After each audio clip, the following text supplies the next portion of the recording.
and perhaps you all understand.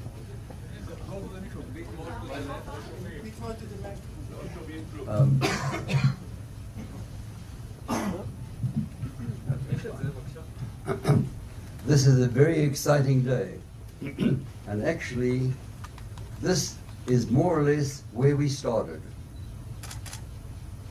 The story for me is that actually I once went to a lecture at the Tel Aviv University, and this lecture was given by one of the directors of NASA in the United States, whom I had met before. And I went to hear her, and it was interesting. And then three young gentlemen who were sitting over there got up, and they said that they were going to participate in a Google competition to put a spacecraft on the moon for Israel. So I went up to them and I congratulated them. I thought this was a great idea. And I asked them, do you have any money? And the three of them looked at each other and they said, money, what's that? For them, they hadn't really thought about the financial side. And I said, come to my office, and I gave them $100,000, no questions asked, and I said, start. And I asked them, just by the way, what is the budget for this project? And they said about $8 million. And I thought, well, that's actually something I think we can manage. And so I got involved with this $100,000 and an $8 million budget. And I can tell you today, in spite of what everybody says, this project is about $95 million. And I can also tell you that we've got the money, and whatever we don't get, I've underwritten. This project will not stop and not have any problem because of money. Now, after we met, we had a meeting, and they began, and they got volunteers, and I remember we all came to Tassi Avirit for the beginning. And we had a meeting in one of the offices with Shimon Peres, and I think the three of you will remember. And Shimon Peres said, if Boris Kahn is here, you'll make the money. Is that right? It is. And actually it was true. I didn't realize how much it was going to take. I really didn't. But once we started, there's no way that we would go back. And actually, what Shimon said was actually prophetic.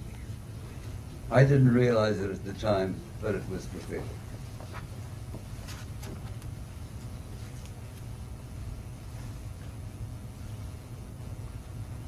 Now, we're very lucky that we've actually had some donors who've actually been very supportive. Sheldon Adelson, Steve Grange, Semi Segal, Lynn Schusterman, and Len Harrison. And mainly Sheldon Adelson. He's a difficult man, but he's a very successful man. And they've actually really been with us all the way. And I know that he'll actually be with us right to the end.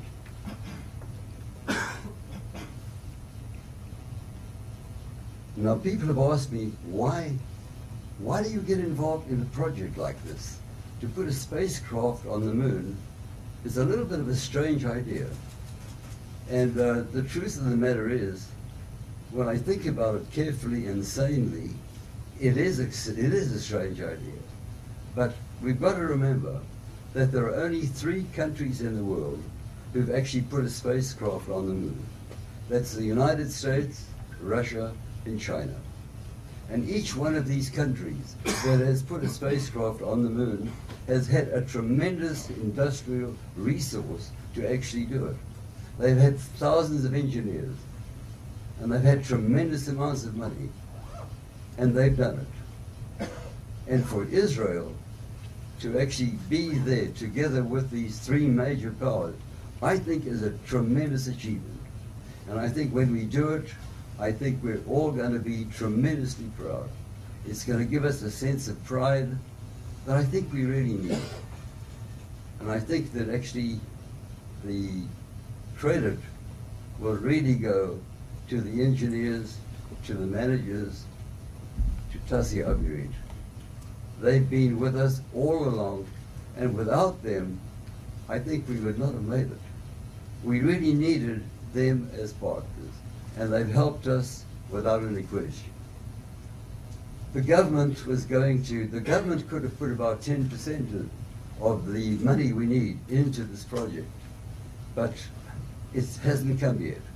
And I think it should come, because I think that the government should recognize that space is going to be very important in the future. Very important. Now we are in space. We actually are in a geostationary orbit around the Earth with the communication satellites. But we're not in deep space. And this project will take Tassi Abirit into deep space. And I think that this is the knowledge that they will acquire. I think it's going to be terribly important. And I think that is another contribution that we've actually made. Now, one of the things that drove me was actually, I'm involved with a group of people who are involved with space and the ocean. And one of the people in this group is actually Buzz Aldrin, who was the second man to land on the moon.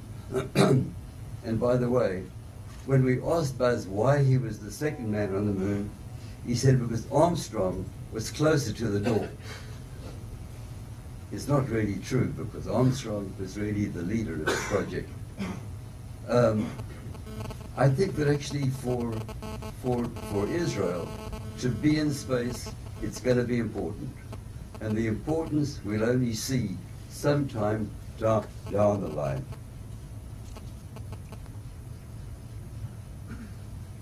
Now, if people care about our country, and I think we all do, we've got to actually look at the youth. And we've got to try and get the youth to do what they should do and get themselves ready for the next generation. And actually what we will do, and what we're doing, is we try to replicate the Apollo effect in the United States. In the United States, the Apollo project, when they landed on the moon, first of all, everybody, and I've been with Buzz, and people come up to him and they say, I know exactly where I was when you landed on the moon. And I think that people will realize the importance. And what we're doing is we're using this to encourage young people to take up STEM, science, technology, and mathematics, and engineering. And I think these are the people that we're going to need. If we're going to continue being the startup country, we are going to need these people as engineers. And if you start with these people when they're young, and you excite them when they're young, and this is what we're doing. And we've used this as an educational tool, and we're going to the schools. I think we have about 400 volunteers. And I don't know how many thousands of children we've actually seen. And they're excited. They really are excited. And I think that that is a contribution that I think Israel will always remember.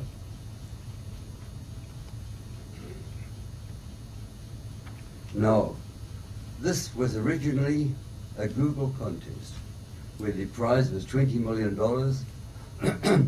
and there were 23 contestants around the world.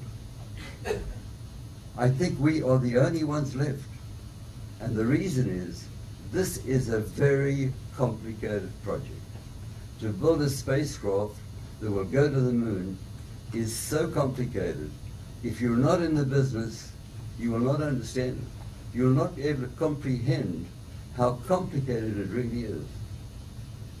And I think that actually the fact that we are the only ones left, and that we will achieve what we've set out to do, where all the others have failed.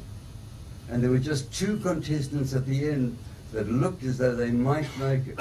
One was America, Moon Express, and the other one was Indus, a project in India. And in India, they have a rocket of their own, which they could have used to actually take the project into space. Now we're going to actually go into space with SpaceX.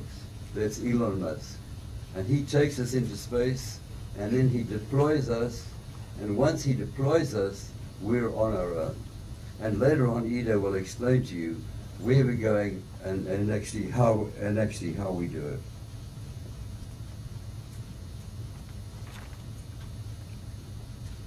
You know, Tol Brodie, I don't know how many of you actually remember Tol Brodie.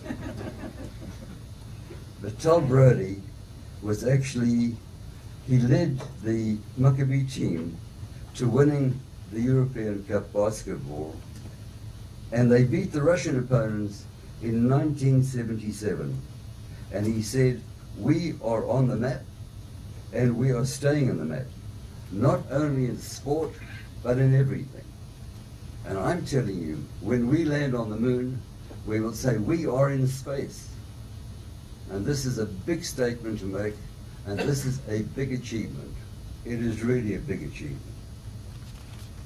Now, I'd like to just sort of mention that actually on the Apollo 11, when they put the Apollo 11 into space, they uncovered a plaque, and they said, here men from planet Earth first set foot on the moon in July 1969, and we came in peace for mankind.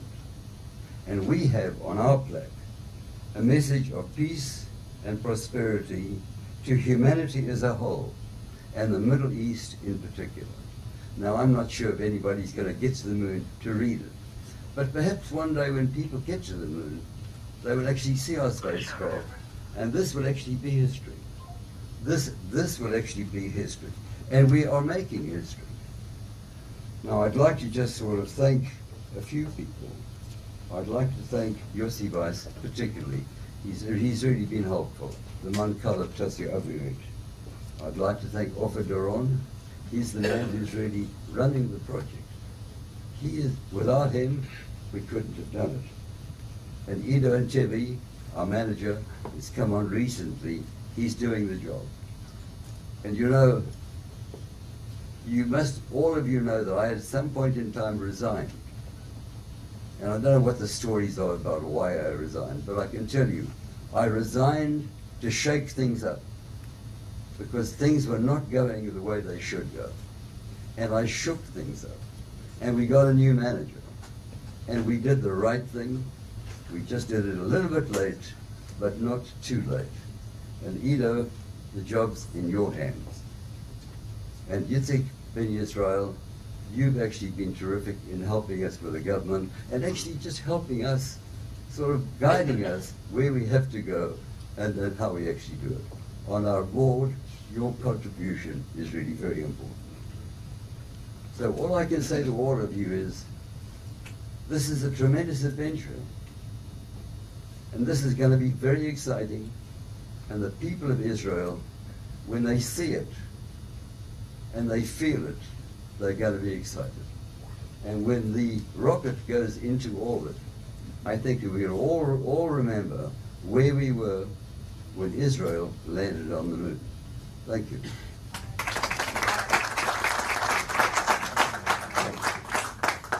And now I'd like to just invite a few people to give checks.